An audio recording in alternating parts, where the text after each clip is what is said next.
আজ সকালে সামি দৌড়াতে দৌড়াতে স্কুলে ঢুকছে।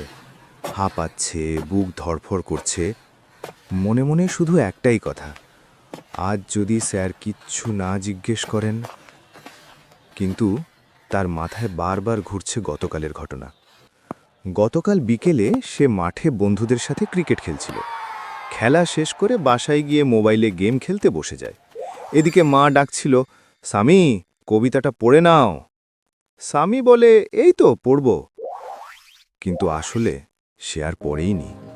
আজ ক্লাসে বসে তার মাথা নিচু, মনে মনে ভয়, আজ তো কবিতা বলতে হবে, এখন কি করব। ঠিক তখনই স্যার ক্লাসে ঢুকলেন। স্যার বললেন, আজ সবাই কবিতা বলবে। সামির বুক ধড়ফড় করতে লাগলো। এরপর কি হলো জানতে চাইলে পার্ট 2 দেখো।